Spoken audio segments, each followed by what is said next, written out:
Who's going first? Come on. Who's going first? Who's got a question? I'll go or a first. statement? I Okay. don't really have a question per se. It seems like I always have questions and then I come to these and I don't have specific questions, but I did hear a good pointing earlier today from someone about this recognizing the stillness. So like if you're, let's just say you're meditating and so your eyes are closed and you can kind of feel the stillness, but then once your eyes are open and you're going about your daily tasks, keep checking in with that stillness to kind of like bring you back. So that's not a question, but just something that kind of made sense to me a little bit. And yeah, just.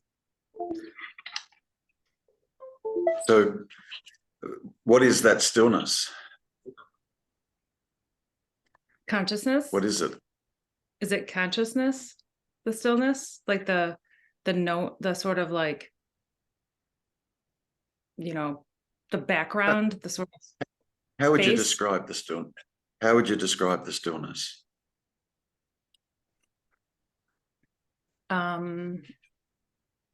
Maybe as the space for things within consciousness, the space for your experience, maybe like, so like it's like, yeah, the space. So like by being sort of there everywhere you go and look and experience, that stillness is what's providing the space for things to appear in your consciousness, your awareness. Okay. So if there's something called stillness, what's absent from that stillness? The mind and thoughts. That's all. Mitch, that's all. Yeah? Yeah. That's stillness. Yeah.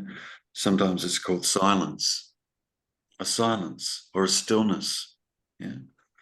There is when the mind isn't active, when it's inactive, if you like, yeah, it's still as hell.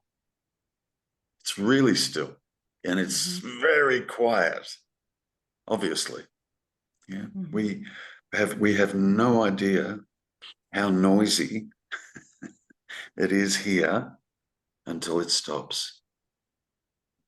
Even in our best moments when we think, oh, the mind's quietened down, it's still really noisy compared to absence of thought, just complete absence of thought. Yeah. So,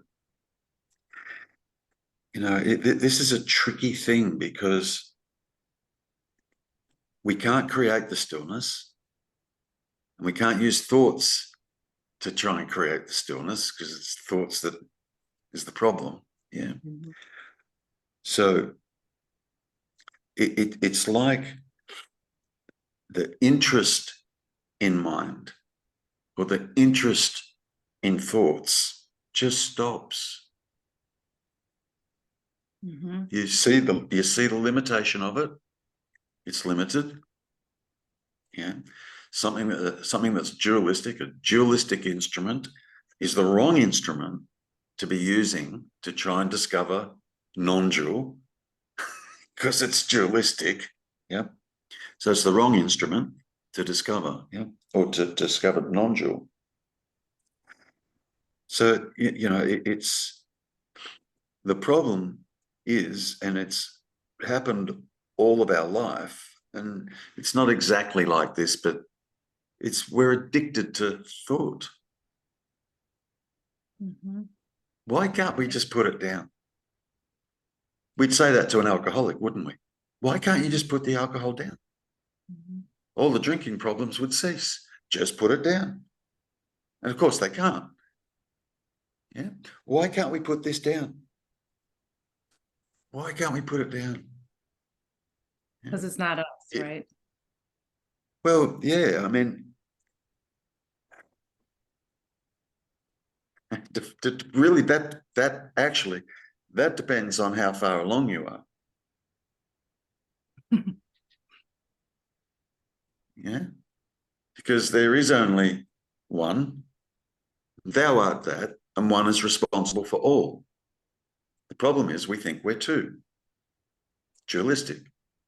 The personal self, if you analyze it, yeah, is dualistic. It's not just one. The personal self. You know, the mere fact that we believe we were born and one day we'll die, bang, there's your duality right there. That's it. Start and a finish. There's your duality. Yeah. And then there's all the feelings that we have throughout the course of the day. And one moment we're feeling okay, and the next moment we're not feeling okay. There's your duality. One moment I love you, and the next moment I hate you. There's your duality. Yeah. Yeah. So and the trick is, why this gets tricky and why it gets complicated is because we need to use the dualistic instrument to unravel duality. Mhm. We have to. Can't use the dualistic instrument to understand non-dual. We can use the dualistic instrument to come to an understanding of what duality is, albeit conceptual. It's still all conceptual, but there's at least a conceptual understanding of what duality is. Yeah. So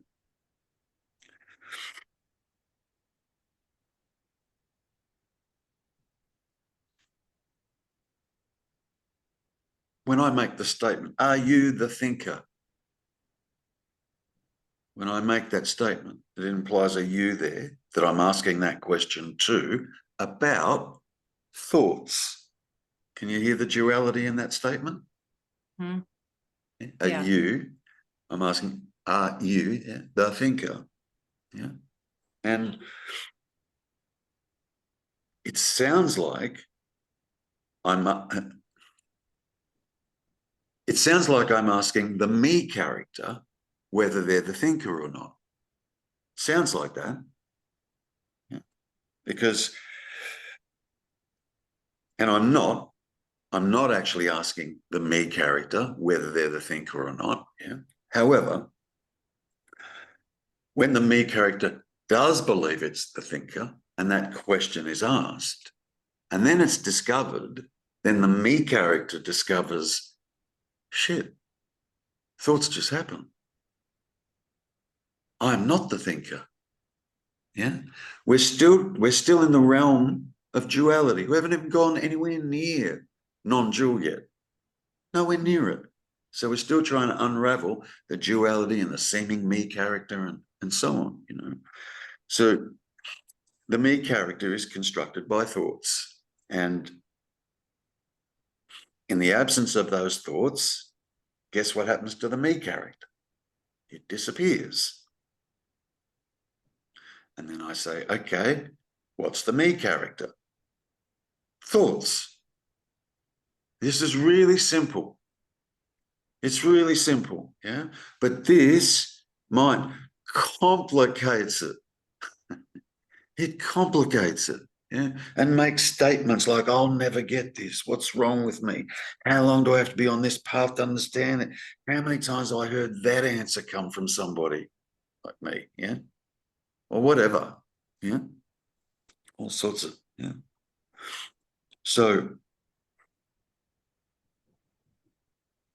it would be a waste of my time to speak to something that's not there. Why would I? Because in one breath I say, there's no me character there. And then I'm speaking to you. And as I'm speaking to you, until you know better, even though I say there's no me character there, and I'm speaking to you, yeah, you still there's still a belief that the me character is still here, but maybe one day it'll go. This is what this says. Yeah. Mhm. Yep. So, yeah. So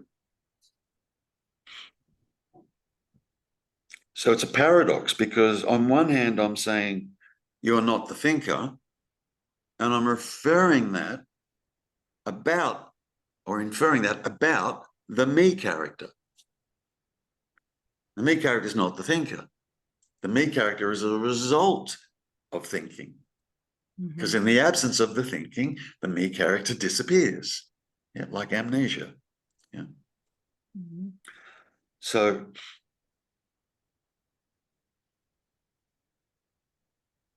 it sounds like I'm speaking to a me, or it sounds like I'm being personal and speaking to Midge. Yeah. But that I'm actually speaking to is that the Midge character is trying to find. Mhm. That I'm speaking to. Right there, sitting there, nodding the head, and can see me and can hear me. Yeah. See, the Midge character is just a product of mind, thought. So it can't see and it can't hear. Yeah. Yet you're sitting there seeing and hearing. Yeah. So it's about, my job is to try and get you to see this identification that's taken place. And it happened a long time ago, Midge. A long, long, long time ago. That's why we can find this difficult. Yeah.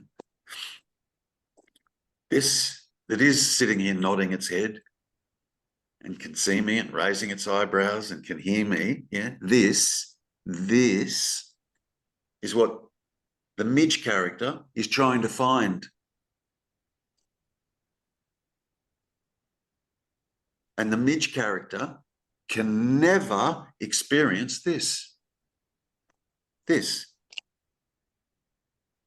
capacity to see, nodding your head and smiling, and you can hear my voice. The character can't experience this. Like, it's funny, like, really, if you analyze it, yeah, where do you think we're going to be when we finally wake up? Right here. Yeah, where else? Right here. And the only thing that's saying this can't be it is the thoughts. Why? Because the thoughts can't experience this.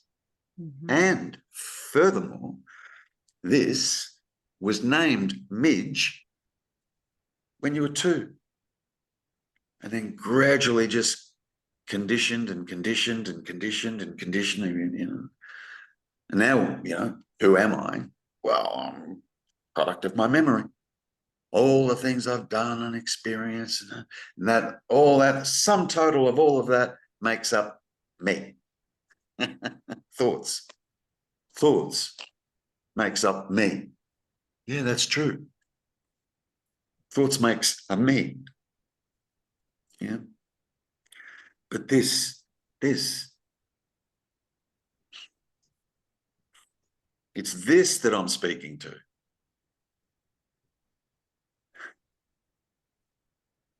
See, for that split to occur, for there to have been the capacity for even a Midge character to come online as such, yeah, Mhm. you that's sitting there right now has to forget what you actually are. You have to start believing you're 2. You forget your actual true nature. You forget the oneness. Because if you remained 1, there'd be no experience of 2. So there'd be no experience. Do you understand? If everything just remained 1, Mhm. and that 1 is not made up of parts, Mhm. No parts. One. If it remained that way, nothing had happened. Nothing would happen. All you could say is there's a latent full potential there, but doing Right. nothing yet. Yeah. So for that one to have some kind of an experience, it splits. Doesn't really, but yeah. It creates a mind and seeing, hearing, tasting, touching, and smelling. Yeah. Mhm. And then uses these little bodies as little portals for it to channel through, if you like.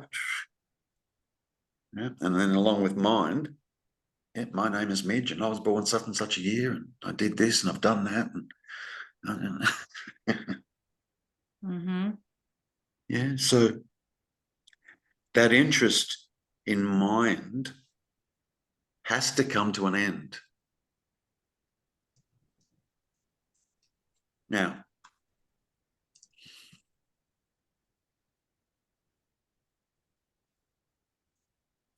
see, we don't realize that fuels mind is attention. We don't know. We don't realize that that's the case. You want to get lost in your head? Focus in your head. Really. Yeah. You want to come out of thoughts? Shift the attention away from thoughts. I used to tell this story. I haven't told it for a long time. There's this guy and he's married. He's got 3 kids. He he's a carpenter. And it's not Jesus. Oh no, Jesus didn't have kids, but anyway, he's a carpenter. And he wakes up one morning, same as any other morning, getting ready to go to work, and the wife's there dressing the kids and feeding the kids and getting them ready for school. And his wife pulls him aside and says, "We need to talk."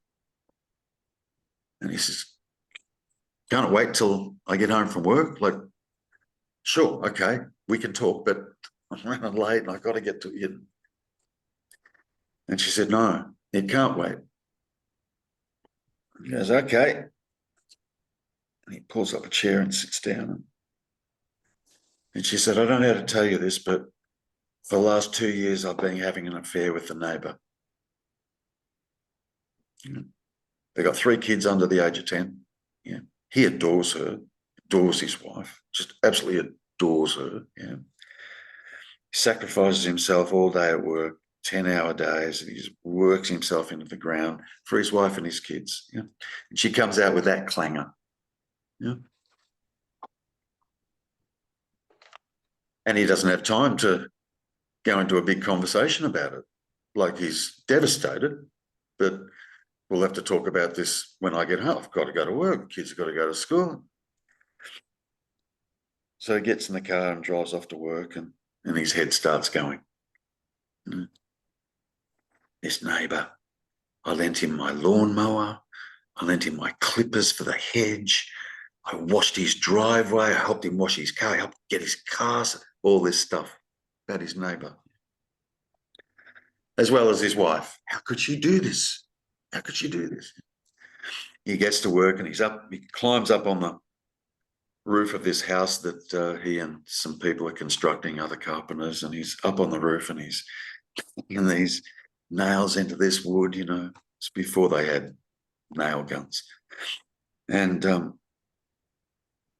he's not present. Like, he's just so caught up in his head. He's banging these nails in, he's fucking banging them harder, and he's banging them harder and banging them harder. And the last bang, he hits his thumb. He smashes his thumb because he's hitting these nails into the wood much harder than they needed to be hit into the wood. Yeah? He's angry. Yeah? Mhm. Bang, it just literally splatters his thumb. He hit it so hard, just splatters his thumb.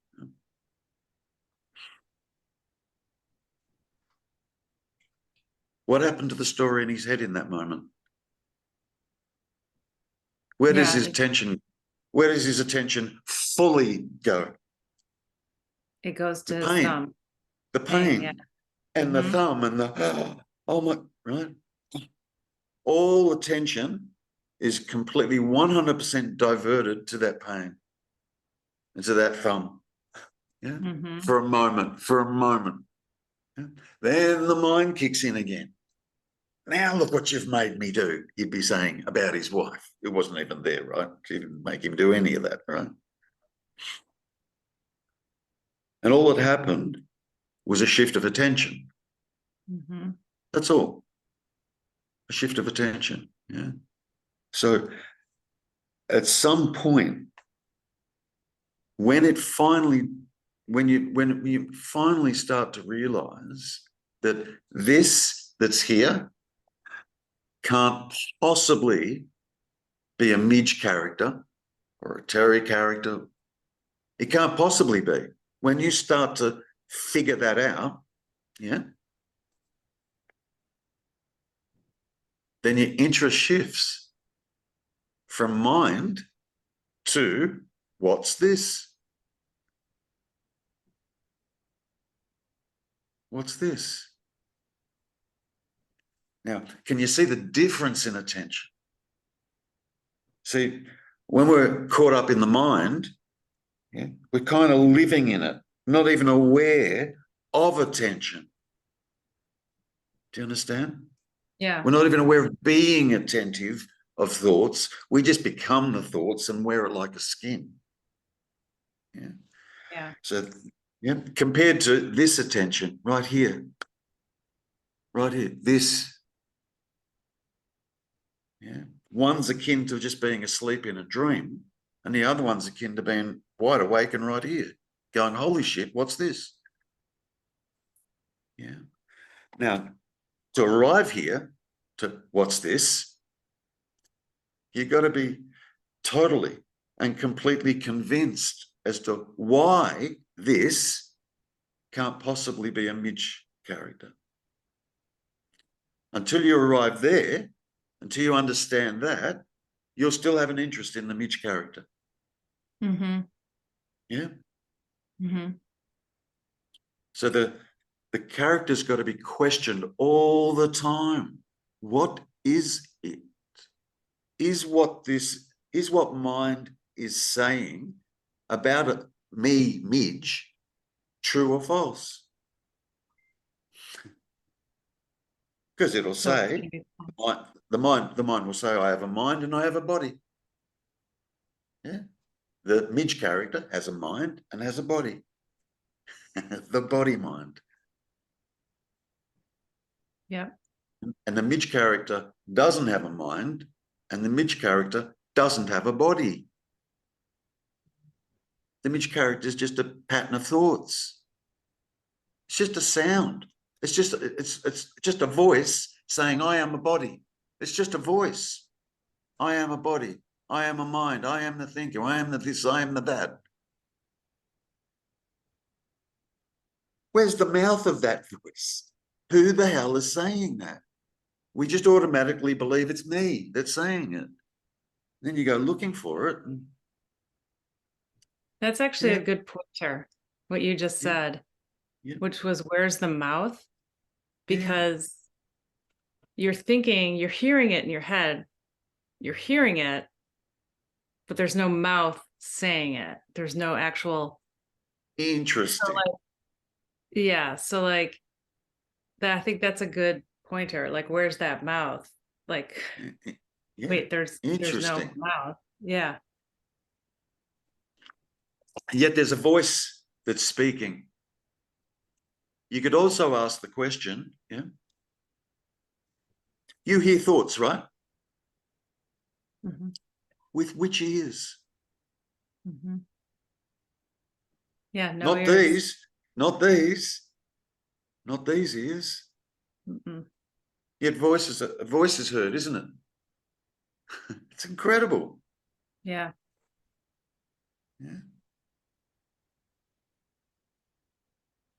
Who's the speaker of these thoughts? Where's the mouth? Where's it coming from? It's not coming from this body. Right. sit there with your mouth wide open and there'll still be a voice going whatever and nothing coming out there. Yeah. That kind of cancels out the bit about, well, I am the body. Well, one would assume that it's the body doing the inner dialogue. Mm-hmm.